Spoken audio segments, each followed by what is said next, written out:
Sup nerds? Welcome to another episode of the Boss Battle Show, your premier source for celebrating everything in geek and gaming and all that crazy shit. I am Adam Ronan, if you know what I'm saying. Let's get strange, let's get weird, let's get everything bizarre.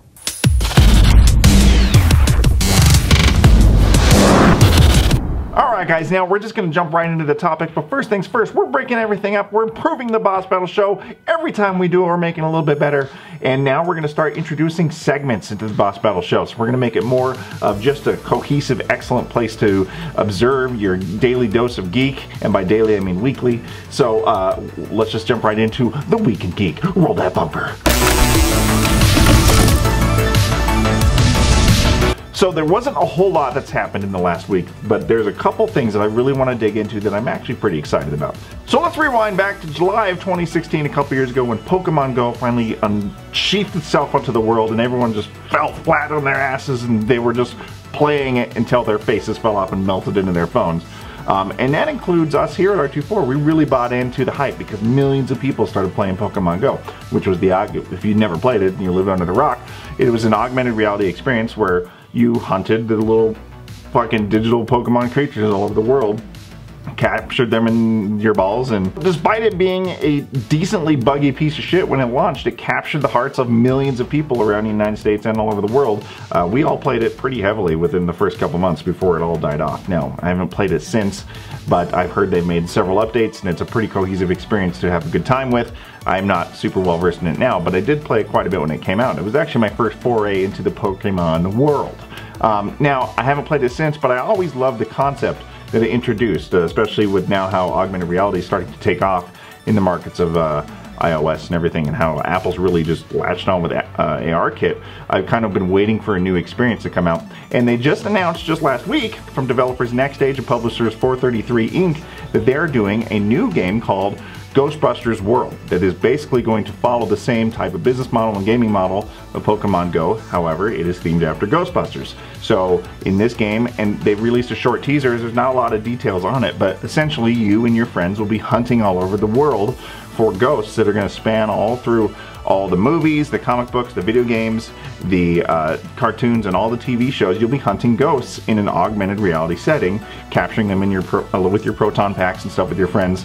And that's supposed to be coming out at some point this year. I'm kind of hoping this launches this summer, but then I started thinking about back to when Pokemon Go released and what a fun experience that was that I had with friends, going on walks and hunting all these Pokemons. Now capture that into a franchise that I've grown up with and love, despite the 2016 movie. I think this could be a really cool app, and I've always been waiting for like the killer app for gaming on my phone. There's always a lot of games out there for mobile devices. I don't dig too much into it being a console gamer myself, but I've always understood and recognized how huge mobile gaming is, and I think this could be the first time I get really excited about it. So I'm like imagining myself and like Gordy and Jake and everybody walking around with our ghosts and our proton packs. We're like capturing ghosts and they're going into the thing. I would be Peter Venkman if I was to adopt a role, if I could just say, and Gordy would probably be Winston, because, you know. So I think it's going to be super cool. I'm really interested to see what they come out with. I think that mobile gaming is entering it's about to level up into a new place with its stake in the gaming industry. I'm interested to see kind of what they do with this, because my love of Ghostbusters really just goes back all the way to when I was old enough to witness cinema. And I remember very fondly being in 2nd grade, and we had to do this project where we would write out, you know, what we were going to be when we grew up, and I specifically was like, I, mark my fucking words, am going to be a Ghostbuster. And like, I even had marketed out like this weird business plan as a 2nd grader, mind you, about how I was going to hunt ghosts, what I would use, and I had tried to take out like ads in newspapers to go hunt ghosts in your house then. So ever since back in 2nd grade, I've been hunting ghosts, and now I can do it in real life on my iPhone. Hopefully starting this summer, sometime in 2018. What do you guys think about that? I want to know in the comments below. Will you be hunting ghosts with me on your telephone devices? I think so. Let's move on to the next topic. So let's talk about something a little bit nerdier. If you combine video games and books and encyclopedias into one thing, what do you get? Well, Nintendo's about to show you. So hot off the heels of the announcement back in October, where in June 19th, Nintendo was launching the Legend of Zelda Encyclopedia, They have just announced recently that they are going to release the Super Mario Brothers Encyclopedia coming out later this year on October 23rd. Now, this encyclopedia is going to cover the full range of the behind the scenes and the making of Super Mario Brothers from its inception in 1985 all the way to current, back a couple years, 2015. So you're going to get everything from Super Mario Brothers from then to just before Mario Odyssey came out. I'm obviously very excited about this. I have a very excellent book collection of geek-related books and encyclopedias. I'm very excited to add that and the Zelda book to my collection. I already have a couple of really cool Nintendo-themed books. I've got a couple of the Arts and Artifacts books from Legend of Zelda, the NES Encyclopedia. Gordy's got the SNES Encyclopedia that I got him for Christmas. So I'm excited to add those to the collection. I'm a little bit miffed on the sense that Legend of Zelda is not going to include the most recent Zelda games, and the Mario Encyclopedia is not going to include Mario Odyssey. I wish they would have maybe delayed these even just a little bit of time. I would have even accepted a year if they would have included the latest releases.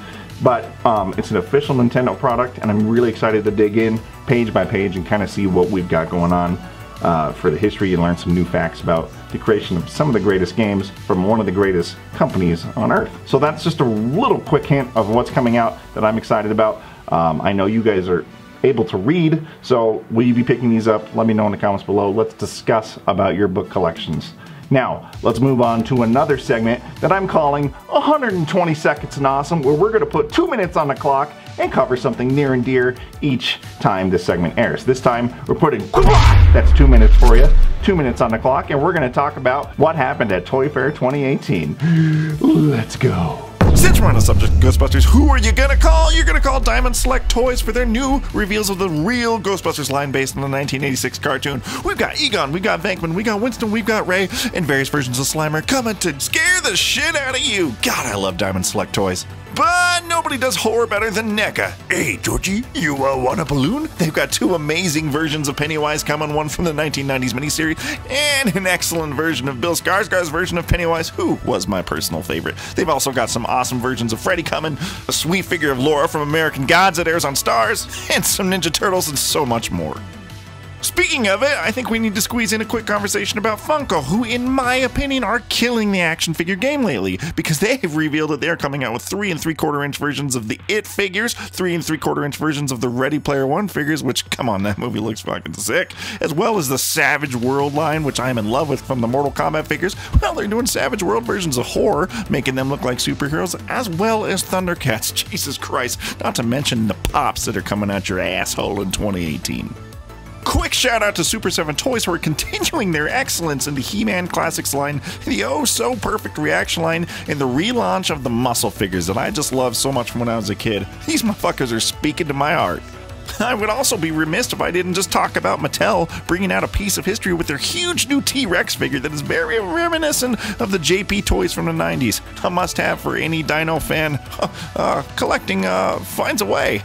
There was so much amazing stuff at Toy Fair this year, but I really want to close this out by saying hats off to Hasbro for finally listening to their older fan base and bringing back the 3 3/4 inch vintage collection line and showing off some excellent versions of Snoke, some awesome solo figures, and a sweet vehicle from Rogue One, all in that classic vintage packaging.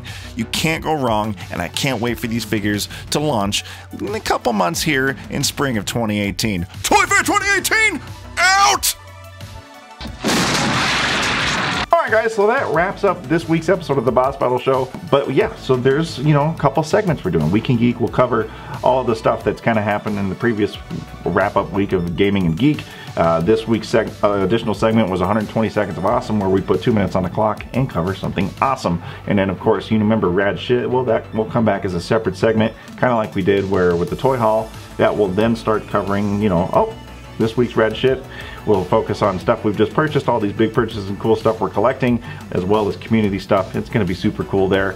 But guys, that's going to wrap it up. If you've got ideas for segments that will be in the Boss Battle Show, list them below. You know where those comments are. You know where the Twitter is. And you know what? If you missed the news, we just relaunched r24media.com. That's where you can see this and several other things, including articles, opinion pieces, nice little columns from myself, Boss Battle, Gordy, Jake, and other members of the community going forward. And of course, Boss Battle Show. Fuck, you might even be watching Boss Battle Show there right now. Who can say? But be sure you're pressing that like button. That does help us out quite a bit, and if you are enjoying this and you're new to the channel, consider subscribing and, you know, maybe clicking that little bell to get notified every time we're live. So we'll see you here, or we'll see you on r24media.com, because that is your source for geek. I am Adam Ronan, this is the Boss Battle Show, and we are piecing the fuck out right now. Turn it off, Gordy! Turn it